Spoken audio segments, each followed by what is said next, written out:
Hello everyone, আসসালামু আলাইকুম। কেমন আছেন সবাই? আই হোপ সবাই অনেক অনেক ভালো আছেন। অনেক দিন পর চলে এলাম একটা মজাদার ভর্তা রেসিপি নিয়ে। ভর্তা খেতে ভালোবাসে না এমন বাঙালি হয়তোবা খুঁজে পাওয়া যাবে না, সে পৃথিবীর যে প্রান্তেই থাকুক না কেন।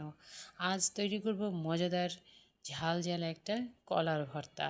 কাঁচা কলার ভর্তা কম বেশি আমরা সবাই তৈরি করি, কিন্তু আজ আমি তৈরি করব একটু ভিন্নভাবে। এই জন্য এখানে 3টি কলা সেদ্ধ করে নিয়েছি। আর এই কলাগুলো সেদ্ধ করার পর আমি ছিলে নিয়েছি। ছিলে কলার সঙ্গে কলার খাল মানে খোসাগুলো রেখে দিয়েছি।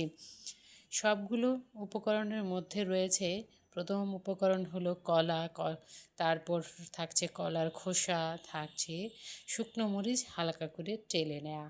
এই সবগুলো উপকরণ দিয়ে তৈরি করব আজকে কলার ভর্তা। এইভাবে যদি আপনি একবার কলার ভর্তা তৈরি করেন তাহলে বারবার খেতে ইচ্ছে করবে। চলুন এই সবগুলো উপকরণকে দিয়ে এখন ভর্তা রেসিপিটা মূল যে পর্ব সেখানে প্রবেশ করি।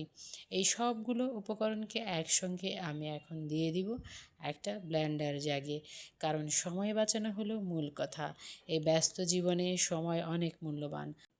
অল্প সময়ে দুর্দান্ত স্বাদের মজার ভর্তা তৈরি করতে যা প্রয়োজন সেটা হলো একটা ব্লেন্ডার জাগ। এখন এই সবগুলো উপকরণ আমি ব্লেন্ডার জাগের মধ্যে ঢেলে দেব। ব্লেন্ডার জাগে দিয়ে আপনি করতে পারেন, আপনি চাইলে শিলনোড়াতেও এটা করতে পারেন, কারণ আমি শিলনোড়ায় করব না, ওই যে বললাম সময় অনেক মূল্যবান।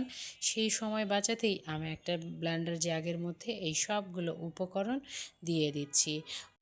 ভালো করে লক্ষ্য করুন, আমি কিন্তু জাগের ভেতরে কলার খোসা দিয়েছি, কলা দিব, শুকনো মরিচ দিব, কিন্তু কিন্তু একটা উপকরণ যুক্ত করব না এখানে, কারণ সেই উপকরণটা যুক্ত করলে ব্লেন্ড করলে কিন্তু ভর্তাটা ওরকম স্বাদ হবে না, একটু পানি পানি ছেড়ে দিবে।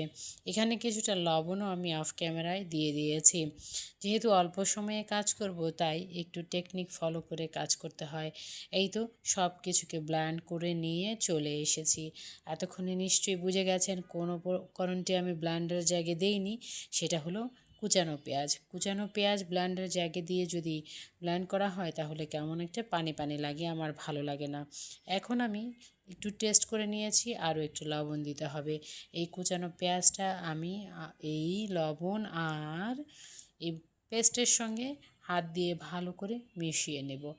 আপনার ভালো লাগলে আপনি কিন্তু সরিষার তেল যুক্ত করতে পারেন, কিন্তু এর যে সরিষার তেল ছাড়া ফ্লেভার হয় অসাধারণ দুর্দান্ত, আমার মুখে কিন্তু এখনও জল চলে এসেছে।